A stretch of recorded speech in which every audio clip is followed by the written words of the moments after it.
then the Japanese person, on the other hand, would feel less comfortable going from left to right, because he would feel that not everything has been discussed in the first step, because there are different ways of looking at that same point.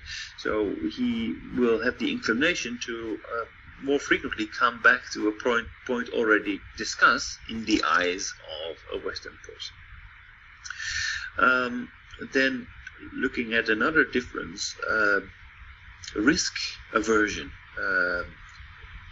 Japanese people tend to be more conservative, more incremental thinking. That, on the other hand, Western people have they are more risk tolerant.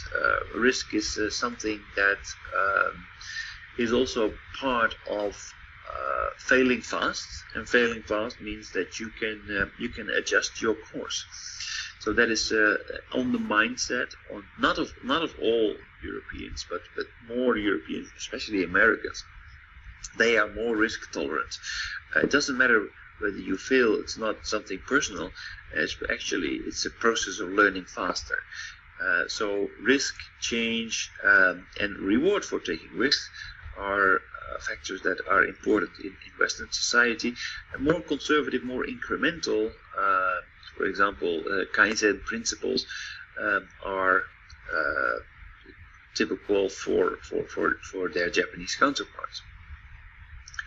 In the sense of individualism, the tolerance for eccentricity. That means that you do not necessarily have to fit the group. Especially, there is actually a little bit of a respect and awe for the people who stand out, who do not fit in the image. Oh, that's an interesting person. People like Branson, for example, come to mind. But this point is very important, and we had a course in the morning session with Kimoto, and Confucianism is always talking about what we are doing. By the way, we or I, okay? And the Chinese people are always thinking about I am.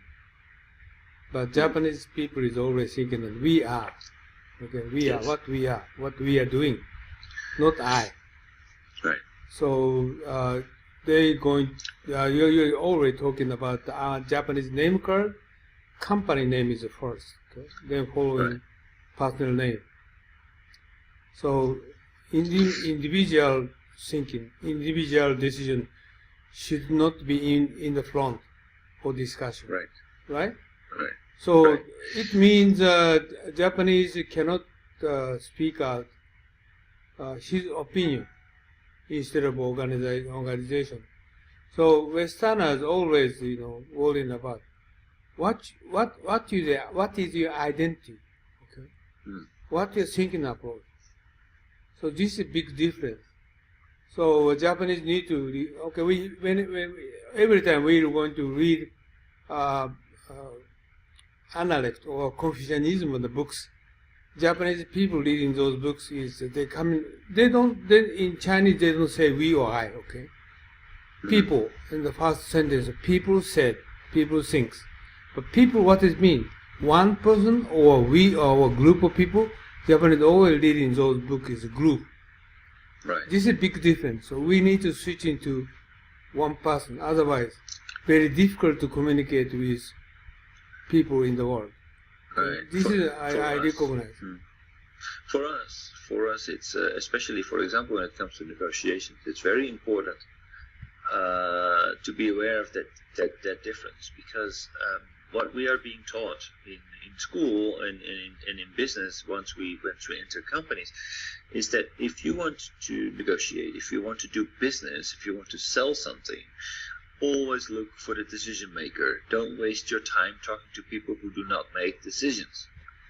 And this could be a very big stumbling block for doing business with Europeans, because if the person representing the organization does not take any responsibility, doesn't put himself in the picture and saying, okay, I'm going to take care of this.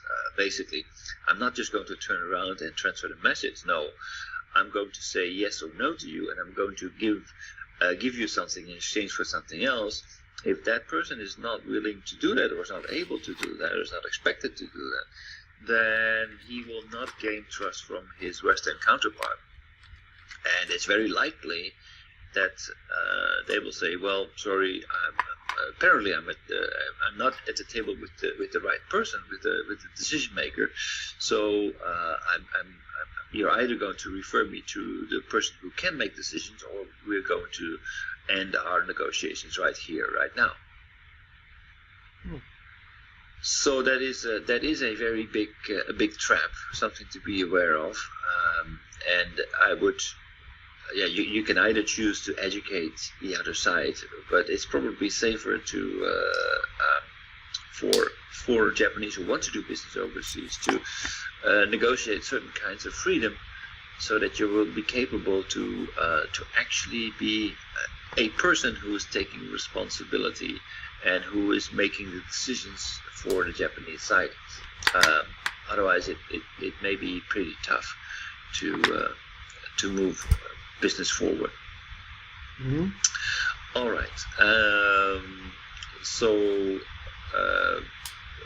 Western organizations, even though they are flat, there is more focus on management, and management makes directives that need to be followed by the people below them. Whereas so it's top down. And Japan, it tends to be more bottom up. That means that the truly powerful people never make decisions. They actually are being advised through pre-meetings and by people surrounding them on what to do. And so it's more of a bottom-up organization. That's also a big difference. Western people, and especially Americans, are impatient when it comes to doing business. Their targets, their quarterly quota are very important. So when they come to do business, they want to do it quickly. And this is also possible because they have a framework, a legal framework that enables them to do business quickly. It's not necessary, basically, to build trust, because they have something that they can fall back on, a strong legal system and very thick legal documents that protect them for people who will be dishonest. So they have the luxury of being impatient. But on the other side, the Japanese contracts are thin. They're not based on a very clear, often not based on a very clear scope, and even a fixed price budget and things like that. So that is a big difference. Patience versus impatience. And this impatience maybe sometimes could be used by the Japanese to do business, to get more favorable terms, because you know that they're going to be in a hurry. Now, if you have something to offer, then it could be something that you could use in negotiations.